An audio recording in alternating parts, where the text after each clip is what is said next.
और हमारे सामने वहां सब जगह सामने विराजमान बैठे कछु खड़े हैं, कछु छतन पे टंगे हमें दिखा रहे। हमें ऐसा जानते कि मेवाड़ में इतने पगलाए हम और पहले आ जाते।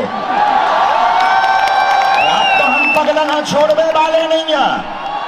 और जब तक तुम्हारे घर के बाहर तुम्हारा मन और तुम्हारा मुख भगवा में नहीं होगा तब तक हम तुम्हें छोड़ेंगे भी नहीं। मेवाड़ की ये वो धरा है मेरे पागलों, जहां की माताएं और भाइयों की वीरत्व तो छोड़ो, यहां का तो घोड़ा चेतक भी वीर होता है। ये वो धरा है जहां का घोड़ा तो वीर होता, राम प्रसाद नाम का हाथी भी जहां का वीर होता है।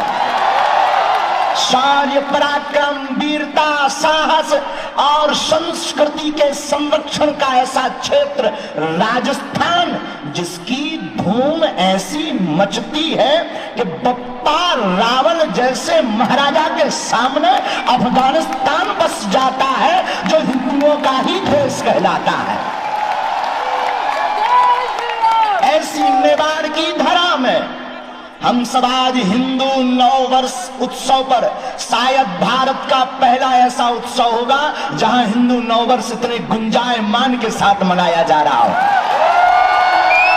आज भारत की पृथ्वी झूम रही होगी और जितने यहां बैठे इनके पूर्वज खिलखिला रहे होंगे कि धन्य है हमारे वंश में ऐसा हुआ जो हमारी संस्कृति के लिए ललकार रहा है।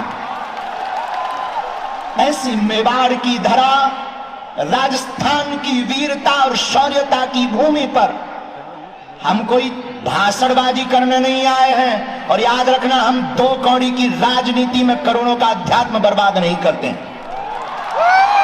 इसलिए भी मत समझना कि हम कोई राजनीति के लिए आए हैं या तुम सोचो कि चुनाव के लिए आए हैं। ठटली बराए सनातन के लिए जिए थे, जन्म लिया और सनातन के लिए निकले हैं और सनातन के लिए ही प्राणों को त्यागेंगे।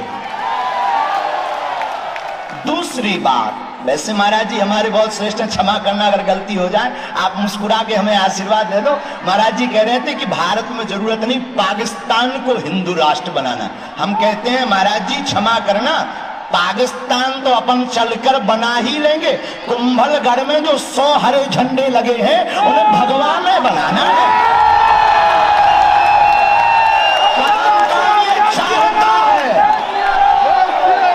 जो 100 हरे झंडे कुंभलगढ़ के किला में अंदर लगे लहरा रहे, ये हरों का देश नहीं है, ये भगवा मयों का देश है। ऐसा तुम नहीं कर पाए तो तुम बुजदिल हो, तुम डूब मरो। तुम्हारे रहते कोई हरा झंडा फहरा दे, महाराणा प्रताप के किला में, बप्पा रावल के किला में, मीराबाई की भूमि में, महारानी हाड़ी की धरा में कोई हरा झंडा फहरा दे। राम का झंडा फहराना चाहिए। महाराज जी कह रहे थे, महाराज जी ने कहा कि चीन चलेंगे। हम महाराज जी से कहते हैं चीन बाद में, पहले कृष्ण जन्मभूमि चलना है। महाराज जी अगर आ गया हो तो अब ही चलो, हम तो तैयार बैठे हो। ठाकुर जी भैया हम आए होते ही वृंदावन से, और तुमने भी बाद में रोटी खाई हो, पहले होते अपना बन जान दो। तो ये ऐसी भूमि है राजस्थान।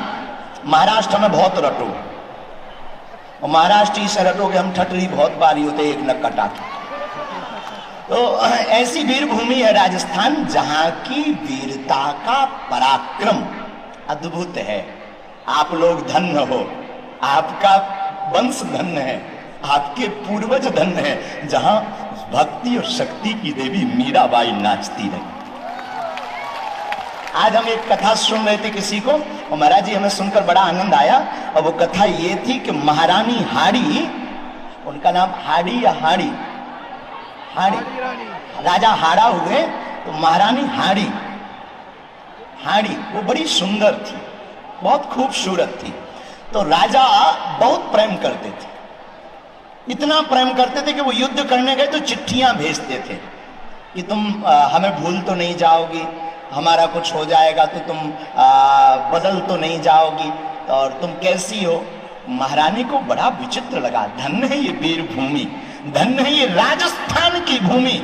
महारानी ने सोचा अगर इनका चित्त हम पर ही रखा रहेगा तो फिर ये युद्ध नहीं करेंगे, ये जीत नहीं पाएंगे। महारानी ने एक सैनिक को बुलाकर एक चिट्ठी लिखी, अपना सिर काट करके रख दिया थाल में, जाकर दे देना राजा को कि तुम घबराओ ना पर युद्ध जीत कर आना,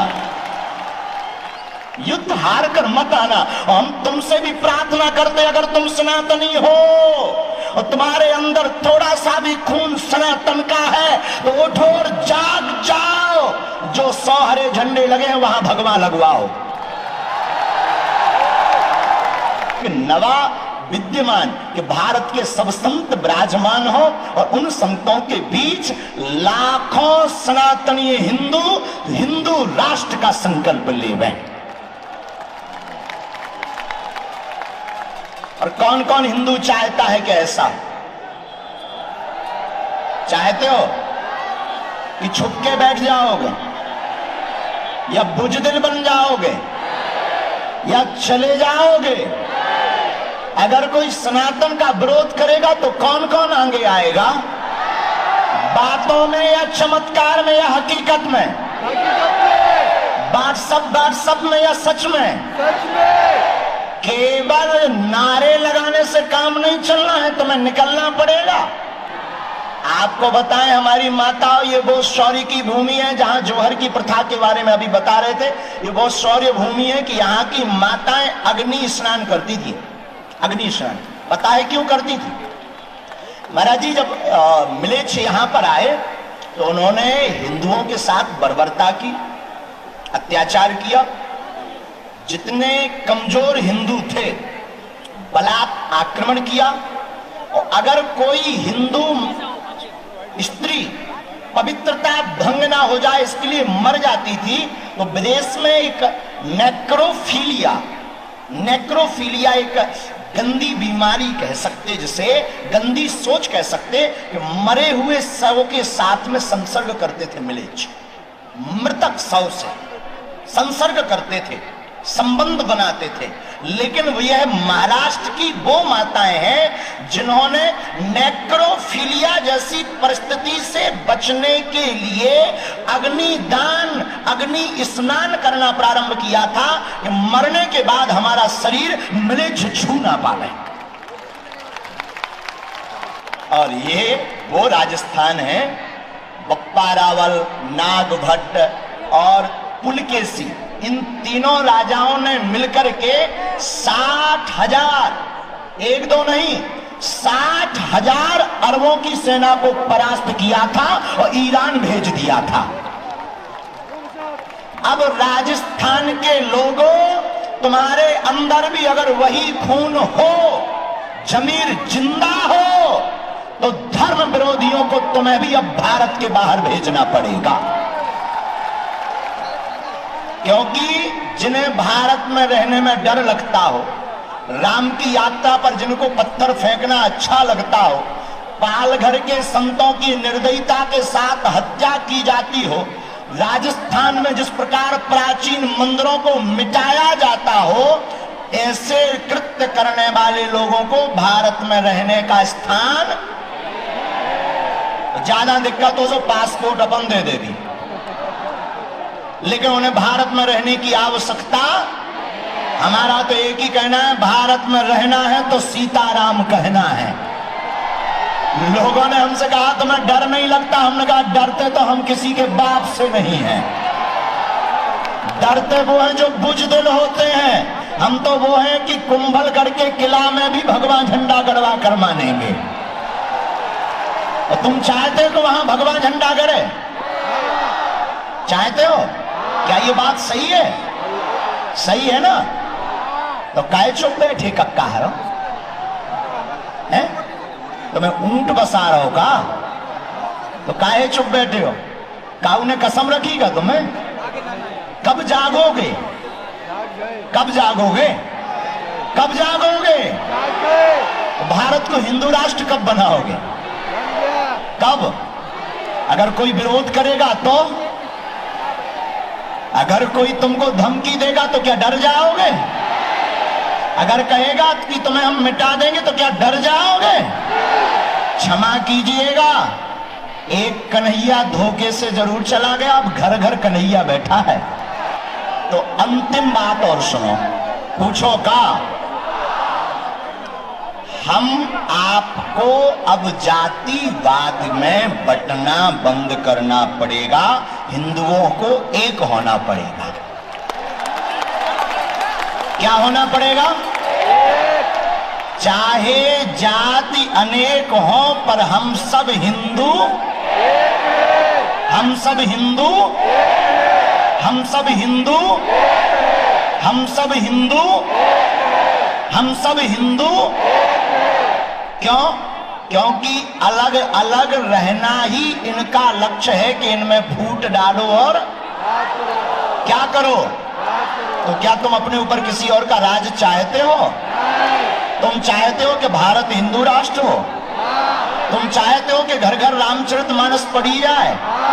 तुम चाहते हो कि अब राम की यात्रा पर पत्थर ना फेंके जाएं? चाहते हो तो दोनों हाथ उठाओ सब।